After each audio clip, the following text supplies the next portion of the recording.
Hey everybody, welcome back to How It's Done. So today I'm going to walk you through what to do to solve a problem with a toilet that is either constantly running or it seems to be filling really slow, some common issues that you might have, parts that can go bad, how very easy they are to actually replace.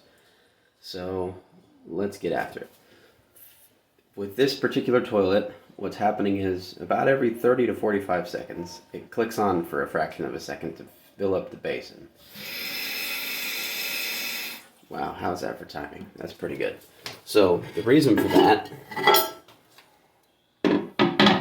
is actually because the flap down here is slowly letting the water drain out. So as the water drains out, this little float here goes down, and when the float goes down,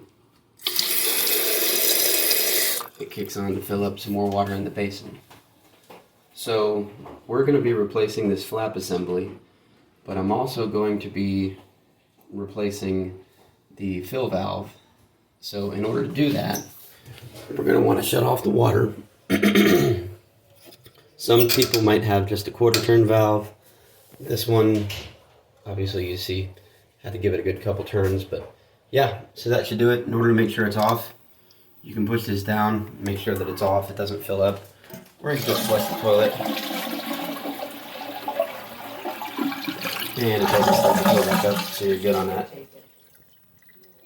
Alright, so we're going to be using these flapper kits, fill valve and flapper kits that we bought at Home Depot. I bought a 3-inch and a 4-inch because I wasn't sure what size this toilet was going to need.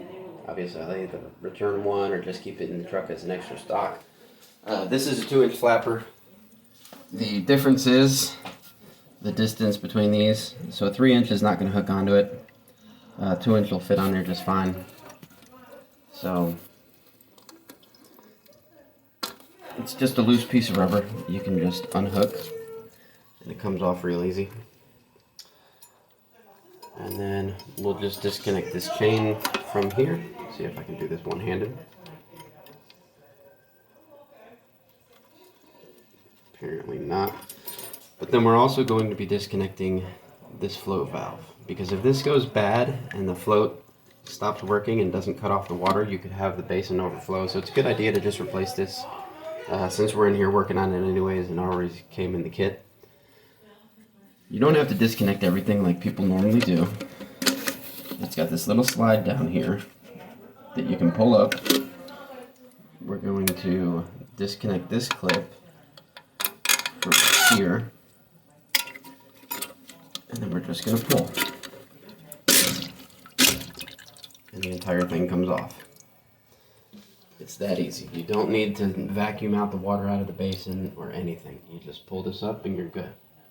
So let me get the other one unpackaged and we'll show you how to install everything. Alright, so this is the new valve setup. So again, we're just going to slide this lock up there.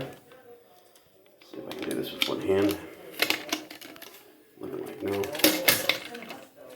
But you can, yeah, so this piece will pull off there.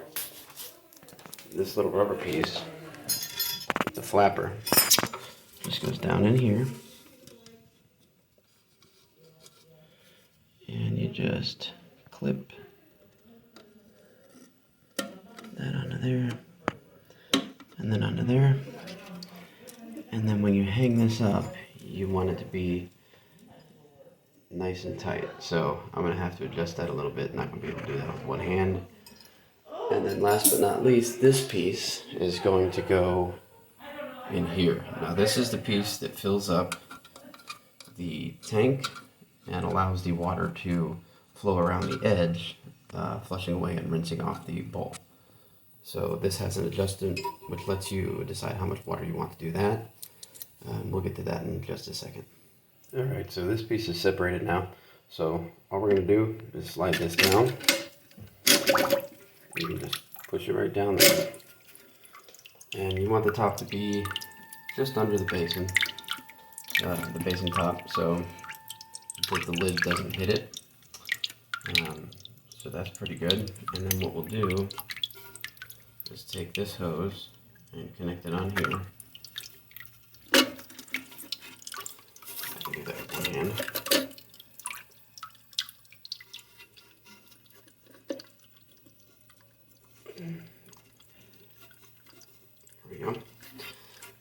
this is the piece that's going to, like I said, when you flush it, fill up the basin.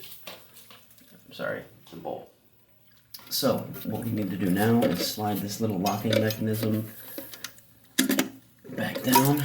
So as you can see, that little ring back here is not locked into place, so that doesn't allow this to be raised or lowered. If you need to lower this down more, you can just pull that back up and slide this down.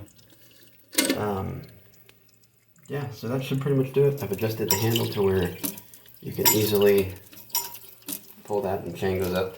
If you are replacing the handle, this spins the opposite of how you would expect. So just be aware of that, to take the nut off the back and replace the handle. So we're going to go ahead and turn the water back on.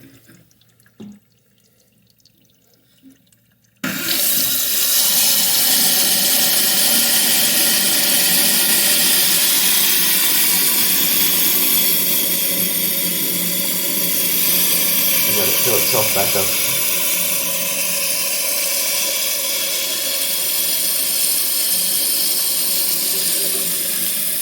And while that's filling, you can see how the water runs around the edge of the toilet. So if we adjust this guy,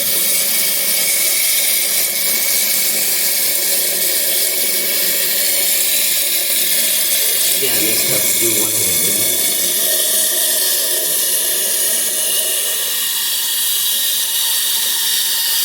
But if we adjust it, we have less flow in here. So,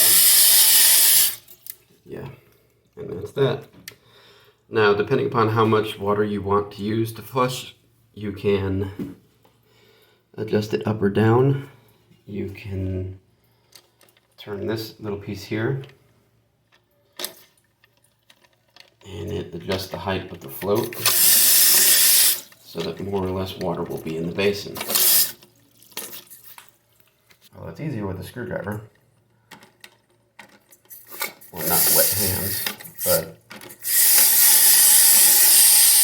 yeah, you just don't want to get it too close to the top here, because if water just continually is flowing, it will empty out of there and you'll have it continually running. So I typically try to match wherever the water line is inside the basin from previously existing setup. And we're pretty close there. So that should do it. So let's give it a test. We'll flush it. Seems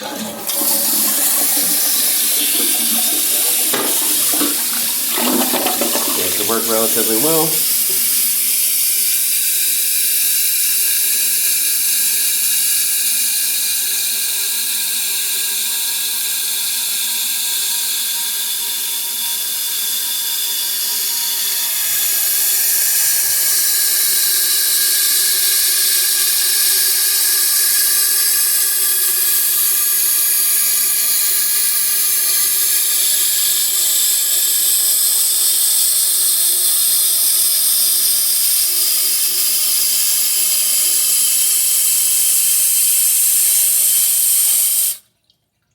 There we go. No real issues. I think we're good. And as you could tell by the way we did this, we really didn't break any of the seals at the bottom here. There's two screws. That's what these two round discs are down here. This guy and this guy. And then this has actually got another seal on it if you replace the entire thing. But the approach we took, you will not have to worry about any leaks because we didn't break any of those seals. So that's pretty much it. Thank you for joining me today on How It's Done. Like or subscribe for more content like this, and we'll see you next time.